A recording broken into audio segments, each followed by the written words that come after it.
tao. Amen. Amen. Muli, nais naming pasalamatan ang Diyos para sa lahat ng dumalo ngayong araw.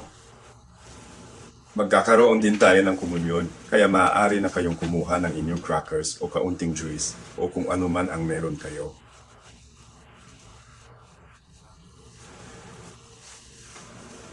At makiisa sa amin sa komunyon para sa mga hindi pa nakasama at sa mga nanonood ng reply, alam naming nakikibahagi rin kayo. Ayos lang lahat. Pinupuri namin ang Diyos para sa inyo ngayon sa pagpasok ninyo sa broadcast, live man o sa replay. At syempre, sa mga papasok ngayon, pakipatay muna ang mikropono ninyo dahil naririnig namin lahat ng nangyayari sa likuran.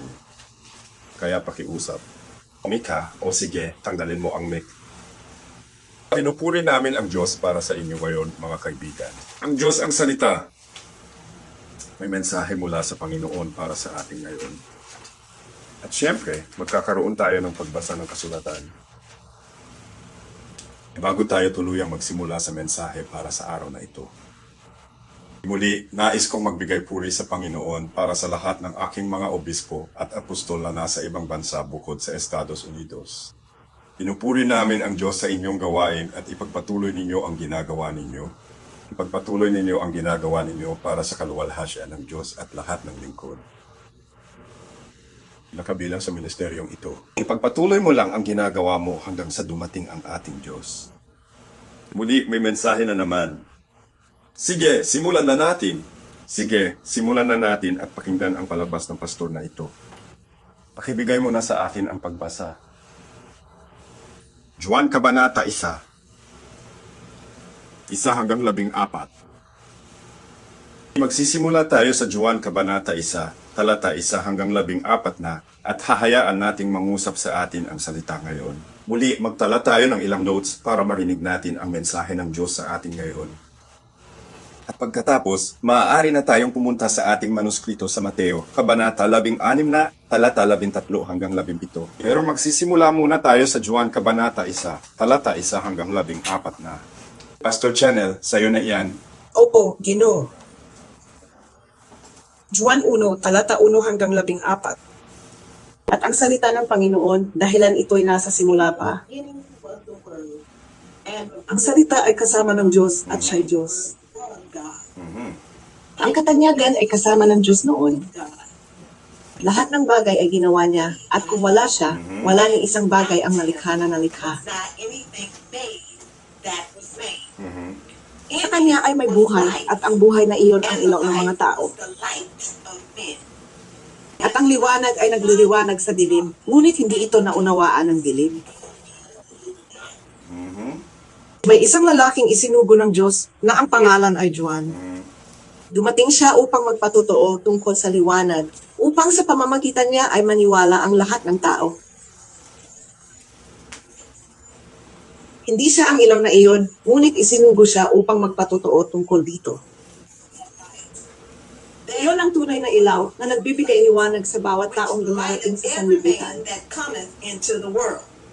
Nasa mundo siya, at ang mundo ay nilikha niya, ngunit hindi siya nakilala ng mundo.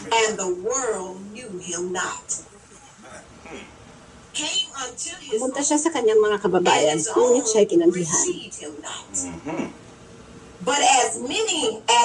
Ngunit sa lahat ng tumanggap sa kanya, ibinigay niya ang karapatang maging mga anak ng Diyos. Naging sa mga sumampalataya sa kanyang pangalan, na ipinanganak hindi sa pamamagitan ng dugo, nilang kagustuhan ng laman, nilang kagustuhan ng tao, kundi mula sa Diyos. Of the flesh, but nor of the will of man, but of God. I'm going to read that again. Which were born not of blood, nor of the will of the flesh, nor of the will of man, but of God. And the Word was made flesh and dwelt among us. At Nakita niya ang kanyang kaluwalhatian, ang kaluwalhatian bilang bugtong na anak ng Ama, puspos ng biyaya at katotohanan. grace and truth. Pakinggan niyo rin ng mabuti ang ikasampung talata. Ang ikasampung talata, pwede mo talagang iugnayan sa ikalimang talata. Tinutukoy ang iisang Diyos. Ulitin ko lang yan.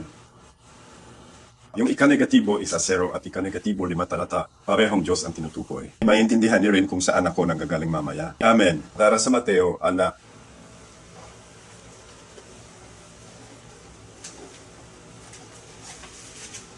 Basahin ang Mateo, Kabanata 16 na mula talata 13 hanggang 17. At sinabi ng Panginoon, Nang dumating si Jesus sa baybayin ng Cesarea Philippos, tinanong niya ang kanyang mga alagad, sino raw ba ang sinasabi ng mga tao na anak ng tao?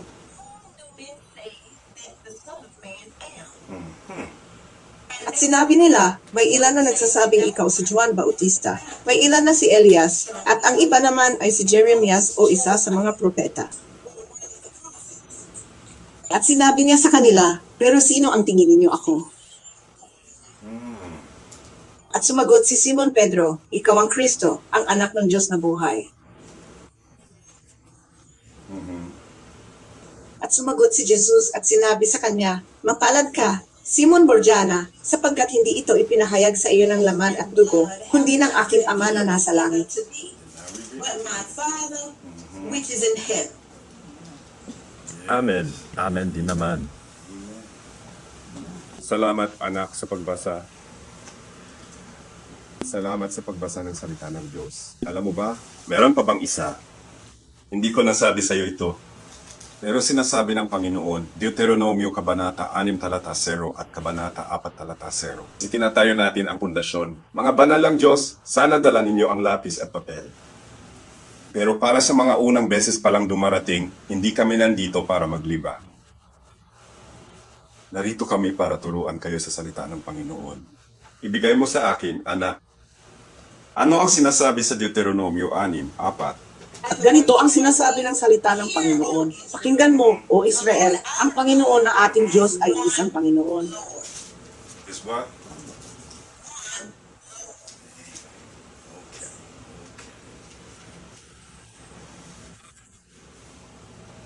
Nasaan ang iyong kasama para ipadala ang pagpapala sa iyong lingkod ng Panginoon upang maipahayag ko ang mensaheng ibinigay mo sa akin ngayon? Panginoon Diyos, hinihiling naming pagpalain mo ang ministeryong ito. O Diyos, hinihiling naming pagpalain si Emek. Pagpalain niyo ang aming pagsasama at pagpalain ang lahat ng lingkod at yaong nasa 5 uring ministeryo. O Diyos, sa buong mundo, hinihiling namin na patuloy mong pagpalain ang kanilang mga ministeryo, Panginoon, upang kami maging isa sa iyo. Panginoon Diyos, naway aming sambitin lamang ang iyong ipinagkaloob sa amin. Amang Diyos, salamat. Pinupuri ka namin. Panginoon Diyos, hinihiling namin na manahan ka rito at sa paglilingkod. Panginoong Diyos, tulungan mo silang makita ka at hindi ako. Panginoon Diyos, tulungan sila. Marinig ka, Ama naming Diyos at hindi ako. Idinadalangin namin ito sa pangalan ni Jesus. Natiyak kang si Hamashiach. Amen at amen, tunay nga. Kaya mangyari nawa ito. Parehong si Galileo. Sa panahon na yon, marami ng iba't ibang anyo ni Jesus ang ipinapangaral at tinuturo sa iba't ibang paraan. At itinuturo rin tungkol dito. Evenav. Meron tayong si Jesus na puro pagmamahal at walang galit. Hindi siya iyon. Tinatawag ko siyang si Hippie Jesus. At malamang natatawa na ngayon si Arsobispo Terence. Real few. Tinawag ko siyang Hippie Jesus. Puro pagmamahal siya. Puro pagmamahal lang siya talaga. Hindi siya iyon. Wala dito yan. Kaya gusto naming ayusin ang bagay na to. Dahan-dahan naming tatalakayan ito para malinaw mong maintindihan kung sino ang tinutukoy namin. Tapos ang nakilala natin ay si Jesus na puro galit lang at walang halong pagmamahal. Sabi ng Kalbaryo, hindi rin totoo.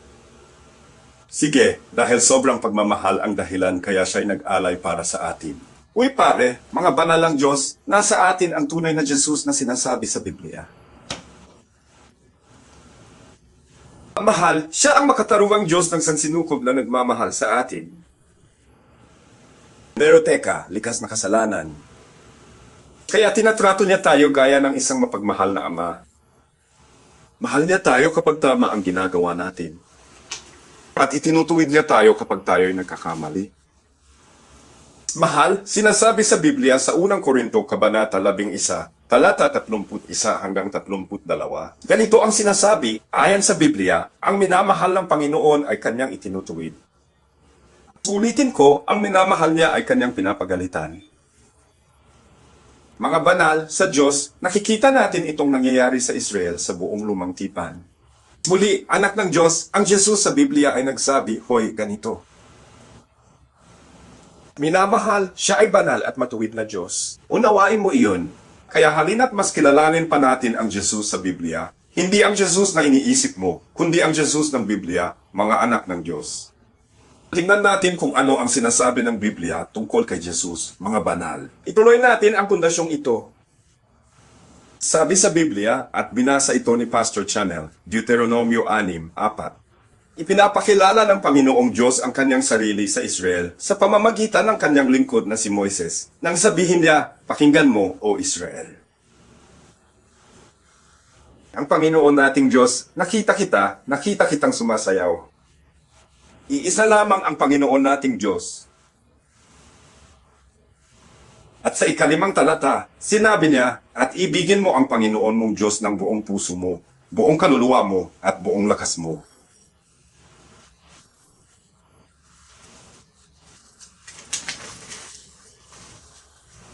Kaya, mahal, pinatutunayan ng Biblia ang katotohanan ito. Sabi sa Juan 4:24, ang Diyos ay Espiritu, at ang mga sumasamba sa Kanya ay dapat sumamba sa Espiritu at sa katotohanan, ayon sa Kanyang katotohanan, hindi ayon sa sarili mong katotohanan.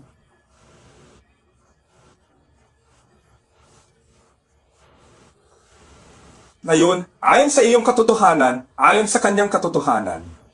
Kaya, anak ng Diyos, dapat nating kilalanin ang ating sinasamba.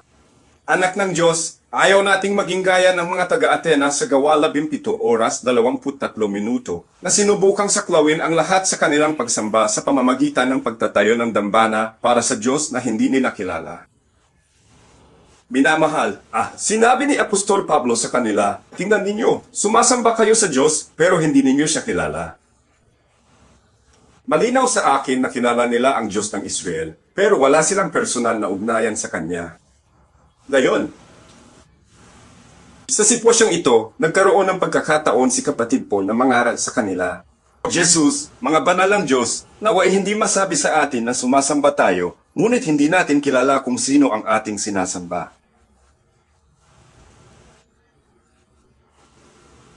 Hahayaan ko munang lumapat. Sa kasamaang palad, mahal, may ilan sa inyo riyan. Pupunta ako rito. Mukhang may ilan sa inyo dyan na gumagawa nito. Muli na naman. Sumasamba ka, pero parang hindi mo talaga alam kung sino ang sinasamba mo, di ba? Okay, sabihin mo lang opsyon kahit sino, tulungan pa. Pero mahal, sinasabi ko ito kasi ang dami kong nakikita at sigurado akong ganoon din kayo.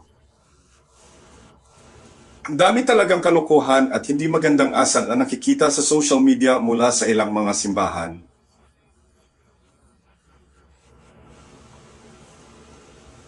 Eldenad, anak ng Diyos, pakinggan mo ito. Ito ang sinasabi ng Diyos. Marami sa kaguluhang ito ay parang kakaibang apoy sa harap ng Panginoon at hindi niya tinatanggap. Hindi niya iyon tinatanggap. Tayo na may tunay na banal na espiritu o kung sa teolohiya, ang tunay na Espiritu Santo. Walang sinuman ang Diyos at alam natin kung kailan hindi. Alam natin kung nandoon ang Diyos at kung tao lang. Let's set. At bibigyan kita ng isang halimbawa. Sinasabi ko lang, may nakita ako sa social media mga 2 linggo na ang nakalipas. Paligsahan ng sigawan iyon. Sasabihin ko na lang ito kasi alam kong may magsasabi at alam kung sino tinutukoy ko. Ito ay sa pagitan ng Kojic at Apostolic.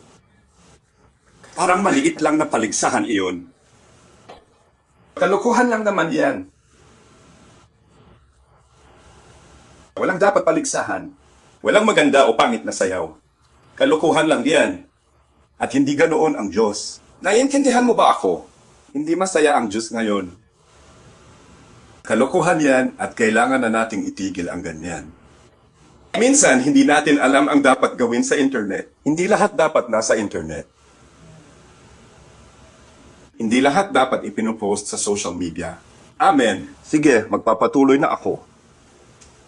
Sabi ni Isayas, 40. Ganito ang nakasulat sa Isayas, Kabanata 43, talata 11, na, naiintindihan mo ba sinasabi ko? Ako mismo, ako ang Panginoon at bukod sa akin, wala nang ibang tagapagligtas. Hawakan mo lang yung bahagi na iyan. Babasahin ko ulit. Isayas 43, 11. Ako, ang Panginoon, at wala nang ibang tagapagligtas maliban sa akin.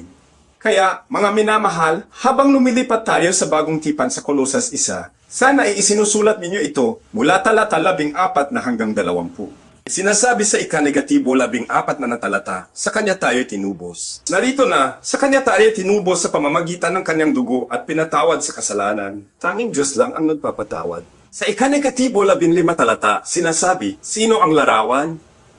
Sino ang larawan ng Diyos na hindi nakikita? Ang di nakikitang espiritu. Sino ang larawan ng di nakikitang espiritu? Sino ang espiritu ng panganay sa lahat ng nilalang? Sabi sa ika-negatibo 16 na talata, sa pamamagitan niya nilikha ang lahat ng bagay na nasa langit at ang mga nasa ibabaw ng lupa. Maging mga trono man, mga pamunuan, mga pinuno o mga kapangyarihan. Sinasabi sa salita ng Diyos na lahat ng bagay ay nilikha niya at para sa Kanya.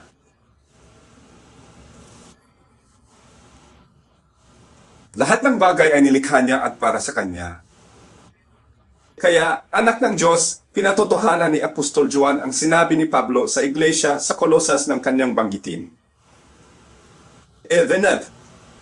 At Juan, kakabasa lang natin ito at babasahin muli. Juan 13, lahat ng bagay ay ginawa niya at kung wala siya, wala ring magagawa. Pagkatapos ay sinabi ni Juan sa ika-negatibo, 1 talata ng parehong kabanata, siya ang lumikha ng mundo at hindi siya nakilala ng mundo. Tandaan mo, Cortana, sinabi ko sa iyo noon, sa ika-5 talata, bilang ilaw, dumating siya sa mundo. Sa dilim at hindi siya kanilang nakilala. Pinahuli nila noong nakaraang taon, di siya naunawaan. Pareho lang yan. Eliseth. Ang salita ay ginawa niya. Ginawa niya ang mundo, ngunit di siya nakilala. Pagkatapos, dinala ito ni mahal na Juan. Ipinahayag ni Juan ng malinaw, ang salita ay nagkatawang tao at naninirahan sa piling natin. Sa simula ay naroon na ang salita, at ang salita ay naging tao at nanirahan kasama natin. Anak ng Diyos, kahit matapos siyang isilang sa mundo, tinawag pa rin siyang Emmanuel na ang ibig sabihin ay Diyos kasama natin. Mga banal ng Diyos, si Jesus ay pagpapakita. Si Jesus ang pagpapakita ng Diyos sa anyo ng makasalanang laman. Siya si Yahweh na ang ibig sabihin ay dakilang Diyos. Ang dakilang Diyos, ang Diyos na naroon sa simula at siya rin ang naroon hanggang sa katapusan. Why, Per? Sa madaling salita, kamukha niya tayo. Nagpakita siya sa katawang tao. Kawangis niya tayo, pero hindi siya tayo. Sa kasamaang palad, anak ng Diyos, kinailangang magpatunay ang Panginoong Jesus. Kailangan niyang patunayan ito at malinawan. Pagkatapos, isinulat ito ni Juan 14 na. Sa Juan 14 na, 8, tinanong ni Felipe ang Panginoon kung kaya niya itong gawin. Sabi ni Jesus, ewan kung kaya. Tinanong ni Felipe ang Panginoon, ipakita mo sa amin ang Ama. At bigyang diin, alam mo, ayos lang tayo. Ipakita mo sa amin ang Ama at ang Panginoon. Sabi ng Diyos kay Felipe, anak, sa totoo lang, ang tagal ko ng kasama mo, pero hindi mo pa rin ako kilala. Ginawa ko na lahat ng milagro. Pinatawad ko kasalanan. Diyos lang ang makakagawa niyan. At hindi mo pa rin alam kung sino ako. Paano mo pa naitanong iyan? Sinabi ng Panginoong Jesus sa ika-negatibo 1 talata. Tingnan mo, iho, ako nga ito. Nasa Ama ako, at ang Ama ay nasa akin. Evenet. Nakita ng Panginoong Diyos ang kanyang sariling anyo na nasasalamin sa katauhan ni Jesus. Hayaan mong magbigay ako ng halimbawa. Kung tumitingin ako sa salamin at ikaw rin, isa lang nakikita mo, di ba? Hindi nakikita mo ang refleksyon mo. Ulitin ko lang yan. May makakaintindi rin maya-maya. Nakatingin ka sa salamin, isa lang. Nakikita mo ang parehong tao. Isang refleksyon lang ng sarili mo. Siya'y naging tao. Ang Diyos ay naging tao. Kaya tandaan ito. Tandaan mo itong punto. Dito lang, dito lang, dito. Makita sana ng mundo ang wangis ng Diyos sa atin. Dapat makita ng mundo ang kabanalan ng Diyos sa ating pamumuhay. Minamahal, sinabi ng Panginoon na tayo'y maging banal. Habang hawak ko, magtatagal muna ako rito. Dapat nilang makita ang wangis ng Diyos sa ating buhay, sa ating anyo at sa ating pagkilos. Dapat tayong maging salamin ng Diyos, mga tao niya, nang dumating ang Panginoon sa kanyang mga alagad sa Juan 20. At para mas malinawan at mas maunawaan nila ang kasulatan, wala roon si kapatid na Tomas noon. Wala si kapatid Thomas.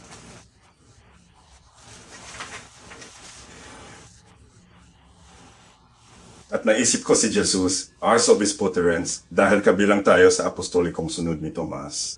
Pero wala si Kuya sa pulo. Ewan kung bakit wala siya. Kaya, kinailangang magpakita ng espesyal ang Panginoong Jesus, Panginoong Diyos, upang patunayan kung sino siya. Mga banal ng Diyos, tila laging iisa lamang. Sa bawat ministeryo, parang laging may kaunting kakaiba. Medyo kakaiba, parang kaunti lang talaga para lang masabing may kaunting pagkakaiba. Meron ka pang ang si Judas na tungkol sa pera o si Thomas na hindi pa ganoon katatag ang pananampalataya. San Sigar, naglaan pa si Panginoong Jesus ng oras para sa di. At alam kong napatawa si Arsobispo. Ang sinasabi mo ay layunin nating tumulong sa kapatid. Kailangan niyang tulungan ang kapatid. Kaya nga, sinadya talaga niyang puntahan si Thomas kasama ang iba pang kapatid. At yan ang pagmamahal, pagmamahal. Nagpakita siya ng espesyal. Sabi niya, papasok ako at kakausapin ko ang batang ito. Amen nga. Mahal kong kaibigan. Sa Juan 20 oras, 27 minuto, ipinakita ng Panginoong Jesus kay kapatid na Tomas ang nais niyang makita. Minamahal, doon lang, doon at tanging doon lamang nagsimulang maunawaan ni Tomas ang lahat. Doon niya nakuha ang ideya at nagsimulang makita ang katotohanan na noon lang niya napansin. Pagpalain ka, pare. Nang may napagtanto si Thomas, sinabi niya, Panginoon ko at Diyos ko. Ulitin ko lang ulit yan. Sinabi niya, aking Panginoon, at ang aking Diyos ay ipinahayag sa sarili at sa mundo kung sino si Panginoong Jesus at siya'y bayan ng Diyos. May ilan sa inyo na nahihirapan sa konseptong ito. Alam ko iyon dahil nagpapadala kayo sa akin ng personal na mensahe, lalo na kayong mga kapatid na Muslim. Nahihirapan ako sa konseptong iyon kung sino si Jesus.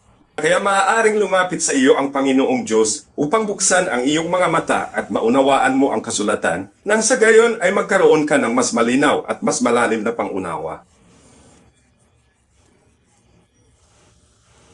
Sabi sa Biblia sa Kawikaan 4 at 7, karunungan ang pinakamahalaga. Kaya maghangad ka ng karunungan. Karunungan at sa lahat ng iyong pagsusumikap, unawain mo rin anak ng Diyos.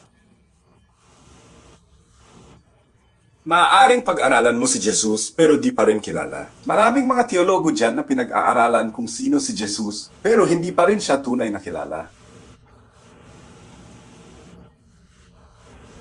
Sabi ng mga banal, marami akong ginagawa. Magbahagi pa ng kasulatan. Tara, puntahan natin ang Tito 2 oras 13 minuto kung saan ganito ang sinasabi ng salita ng Diyos. Tinutukoy nito ang ating pinagpalang pag-asa.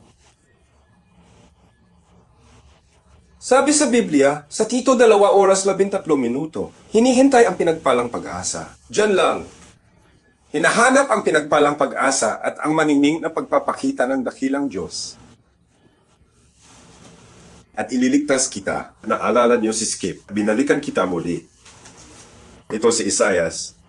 Sa tingin ko, Isaias 43, 11 iyon kung tama. Basahin ko ulit, hinihintay ang pinagpalang pag-asa at ang maluwalhating pagpapakita ng dakilang Diyos at ating tagapagligtas. At ang salitang Griego para sa tagapagligtas ay ito, ang kisotis, sateris, na isot armeites, na ang ibig sabihin ay ang ating dakilang Diyos kay Jesu Kristo. Tama nga. Ngayon, mga tao ng Diyos, alalahanin ninyo si Isaias na binanggit ko kanina. 4,311. Sinasabi nito, ako ang Panginoon at bukod sa akin ay walang ibang tagapagligtas.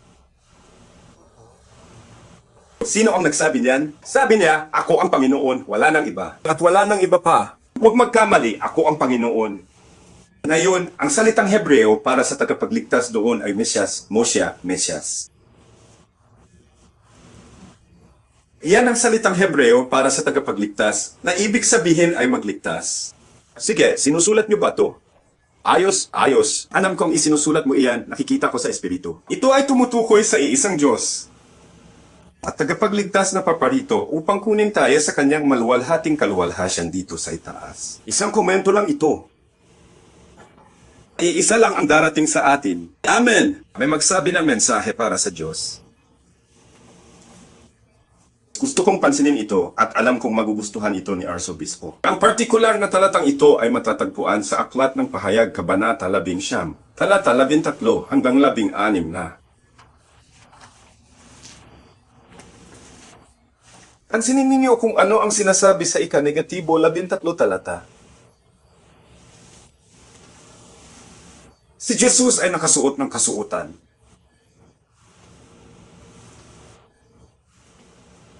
Nasa aklat ito, nabasa sa dugo, at ang kanyang pangalan ay salita ng Diyos. Sa simula ay naroon na ang salita, at tinawag itong salita ng Diyos, tapat at totoo mulat sa pool.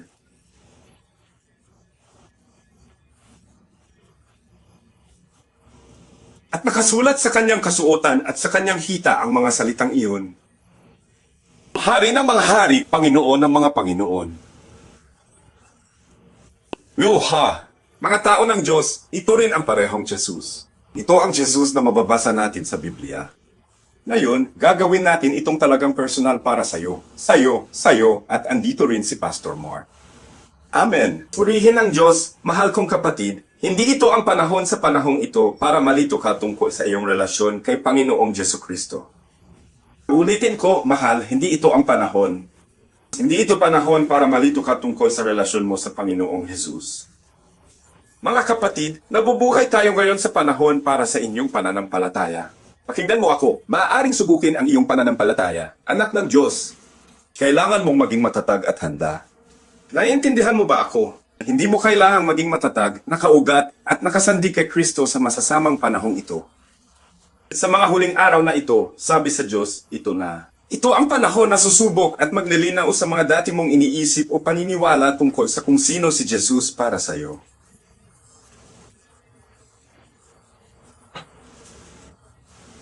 Bakit mo nasabi yan, Arsobispo? Aba, buti na lang tinanong mo.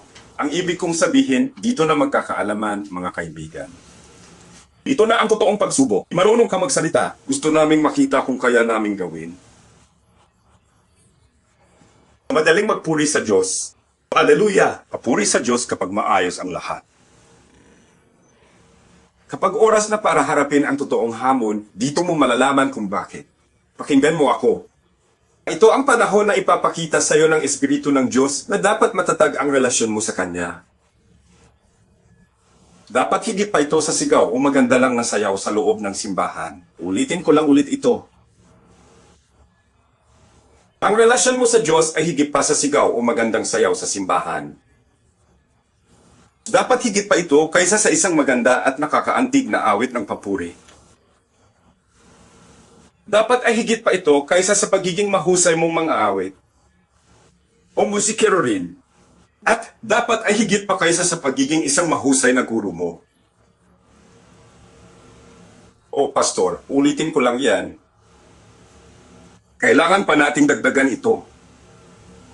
Dahil ang mga kaloob ay walang bawian. Salamat sa iyo, Espiritu Santo. Sige, salamat. Salamat, Diyos, dahil may mga oras na magagamit namin ang aming kaloob. Maaari tayong maglingkod sa ating kaloob, buhay ang Diyos. Alam mo ba? Dahil matagal mo na itong ginagawa, naging bahagi na ito ng pagkatao mo. Nakasanayan mo na, parang sining na, pero wala si God. Kaya sasabihin ko sa iyo, at pati sa sarili ko, siguraduhin mong hindi lang lumalabas ang talento mo, kundi kasama rin ang Diyos sa kaloob na iyon. Ayaw mo sigurong iwan ka ng Diyos, tama ba? Siguraduhin mong kasama mo siya palagi. At hindi lang iyon ang ginagawa. Why, there? Uy pare, mga banal ng Diyos, baka ito na ang panahon natin lahat. Umupo tayo sandali. at magnilay sa pamamagitan ng Espiritu ng Diyos kung sino ang Panginoon sa atin. Minamahal, sa mga sandaling ito ng pagninilay, maaari nating maunawaan ang natuklasan ng propetang Isaias sa Isaias Kabanata 6 at 5 sa channel. May isa pa akong talata na gusto kong basahin mo. Anak, kung maaari mo sanang gawin. Kung maaari, pumunta ka sa Isaias. Isaias Kabanata 6. Isaias 6 na po, nandyan ka pa? Ang dami kong kakilala sa Isaias 6. 1 hanggang 6. Tingnan ko muna. Kung hindi, Bishop, sa'yo na yan. Isaias Kabanata 6. 1 hanggang 6. May anak ka bang babae? Opo, mayroon po ako. Ay, salamat po. Pasensya na. Basahin. Sige lang. Sa salita ng Panginoon, Noong taon na pumanaw si Haring Isaias, at nakaupo rin ang Panginoon sa trono. At itinaas. Utak ang pumuno sa templo.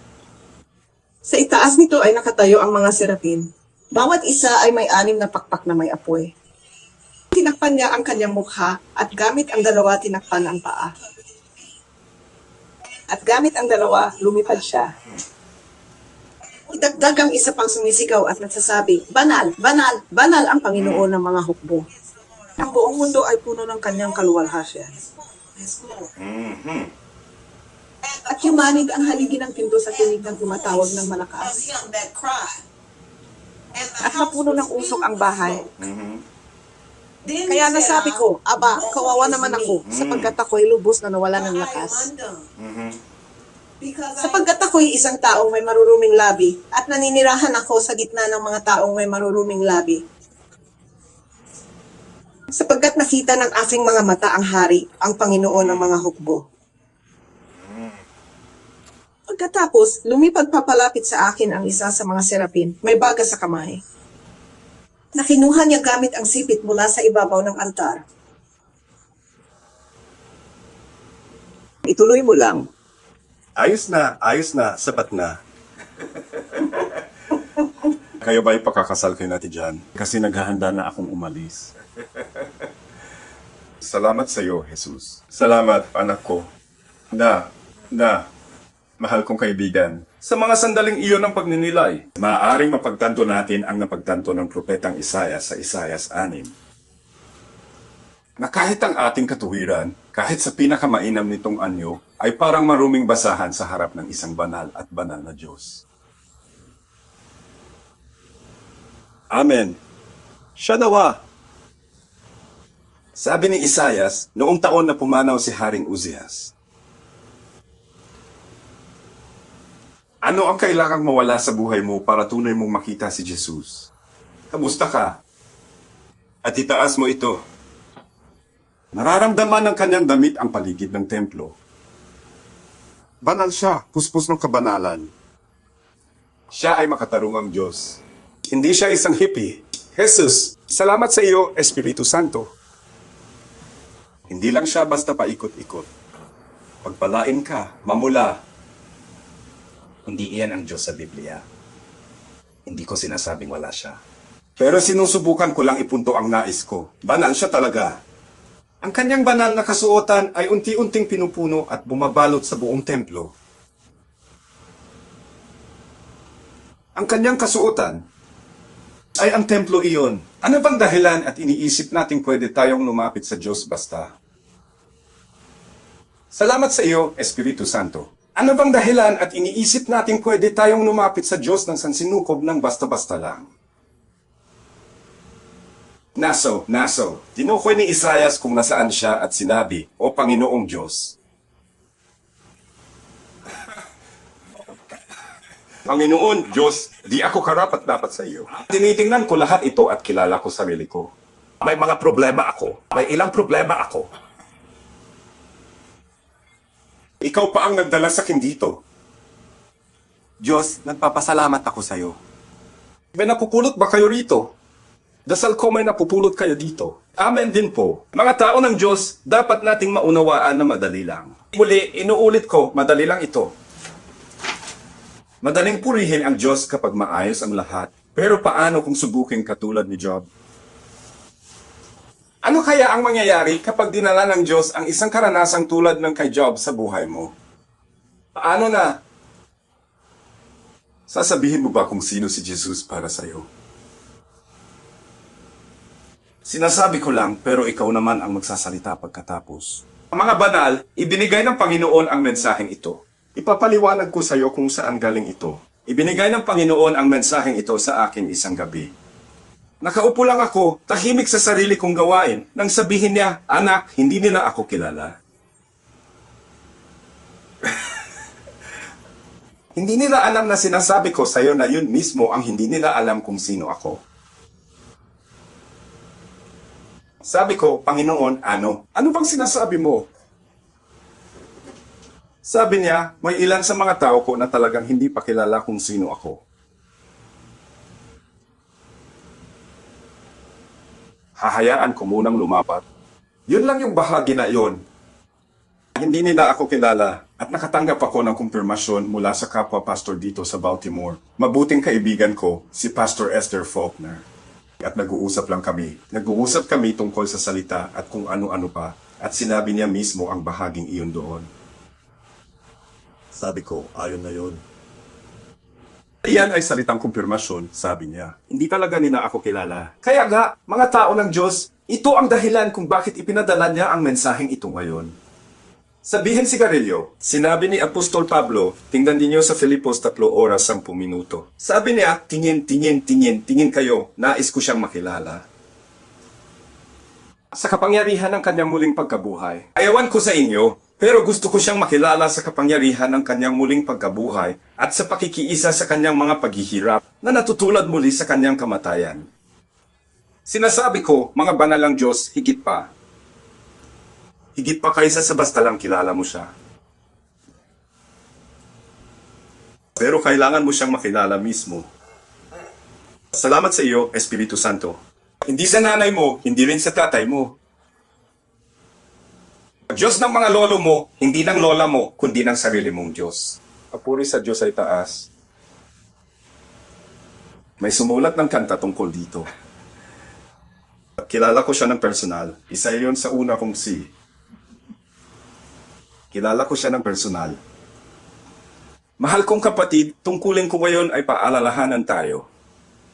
Paalala ito na ang ating Diyos ay banal at matuwid at nagbibigay gantimpala sa mga masigasig na naghahanap sa Kanya. Mga banal ng Diyos, nais ng Panginoon na makilala natin siya sa tunay na paraan, hindi lang sa paraang panrelihiyon. Nais ng Diyos na makilala natin siya ng totoo at matutunan kung paano siya ipakilala, kung paano ipakita ang tunay na siya. Ulitin ko lang. Gusto niyang makilala natin siya ng totoo at malaman kung paano siya ipakilala. Hindi yung hippie na Jesus, hindi rin yung puro galit na Jesus, at hindi yung parang genie sa lampara. Lumalabas na hindi rin siya iyon. Ngunit ang Diyos ng sansinukob ay banal at matuwid, at nais niya na ang kanyang mga tao ay mamuhay ng may kabanalan.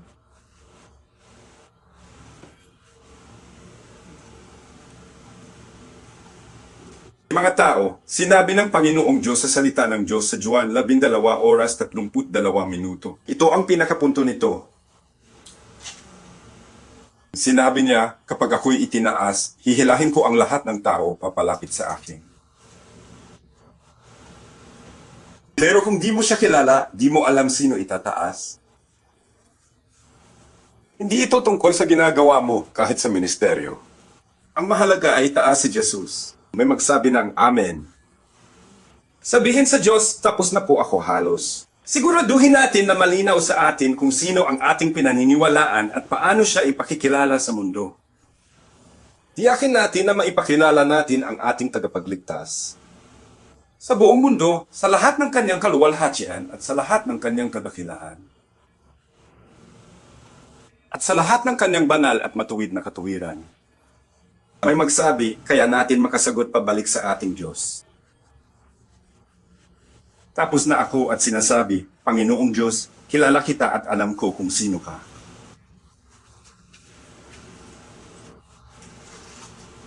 Alam ko kung sino ka sa akin.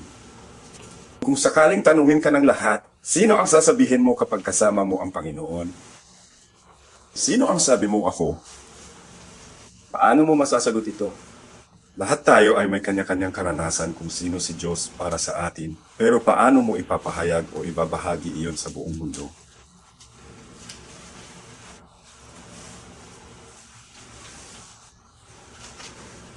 Hayaan na nga ito na ipahayag na ang salita ng Diyos. Dalangin ko na may napulot kang aral dito at kung may na-miss ka, maaari mo itong balikan sa reply.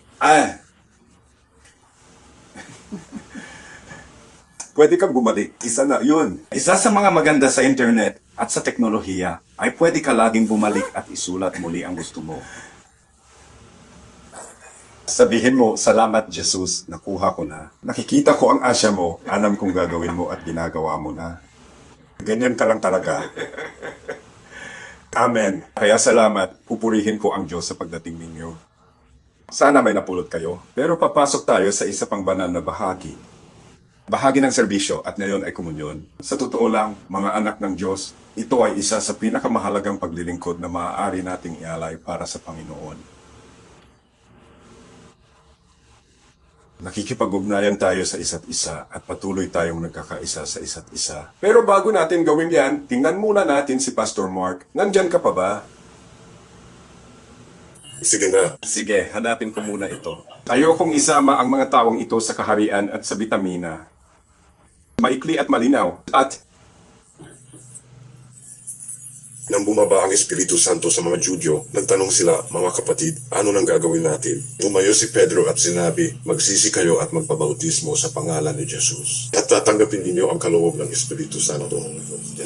Binanggit pa niya na ang pangako ay hindi lang para sa inyo, kundi para rin sa pamilya ninyo at sa mga malalayo na tatawagin ng Panginoon. Kahit hindi ko ito sipiin ng eksakto, malinaw naman ang ibig sabihin. Mahalagang maunawaan na ang biyaya ng Diyos ay sumasalubong sa ating pananampalataya at dito ibinibigay ang banal na Espiritu. Dumarating ang banal na Espiritu Santo at ang pagtanggap ng kaligtasan ay higit pa sa karanasan. Isa rin itong proseso na humuhubog ng pamumuhay at nagtatapos sa pagtanggap ng gantimpala. Ang magtitiis hanggang wakas ay maliligtas ng anak. Tayo ay naligtas at patuloy na maliligtas kung magtitiis tayo hanggang sa katapusan.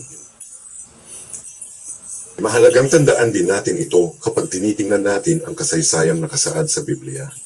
Naunawaan natin na sa unang bahagi ng mga gawa, ang karamihan sa mga nananampalataya ay mga Hudyo.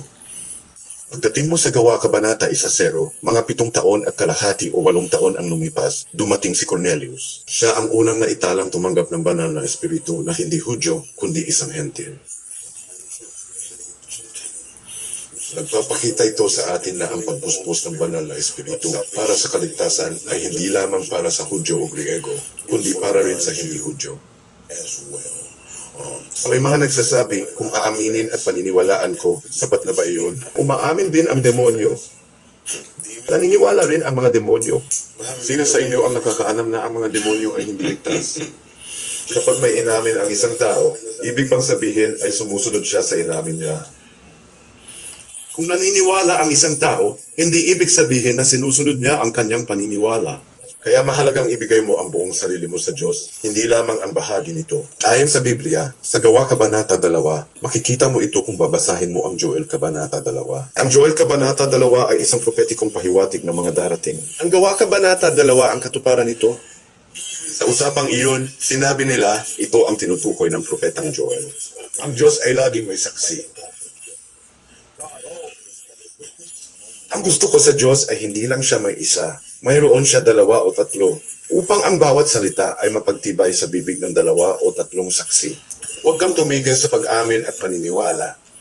Ipatuloy mo ang pagsunod at pagtanggap sa kanyang espiritu ayon sa Biblia. Salita ng Diyos at hindi ka magsisisi sa pangalan ni Jesus. Salamat sa inyo, sir. Na-appreciate ko iyan. Saka tama. CJ, gusto naming maligtas ang lahat. Sabi ko, ayon sa aking napanood, obispo mula sa impyerno. impyerno dahil totoong mayroon ito. At gaano katagal magiging sa impyerno? Gaya ng sinabi ni Obispo, kung magpakailanman, wala na talagang paglabas.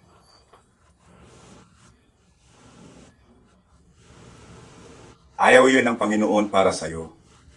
At hindi pa iyon ang lawa ng apoy. Kung kailangan kitang takutin para sa kaharian ng Diyos, gagawin ko iyon. Wala akong problema dito. Alam mo, mga tao, alam mo nang malinaw. Hindi na ako pupunta doon. Ngunit, kung kailangan kitang takutin, tatakutin kita. At habang naglalakbay, magiging mas matibay ang inyong pagkakaugnay. Ngunit hindi joke ang impyerno. Kaya't nais ng Panginoon na makilala mo siya ng tama at tunay. Sige, pare, punta na tayo sa komunyon. Amen. Mapagpalang araw sa iyo sa panunood ng video. Tara na sa komunyon.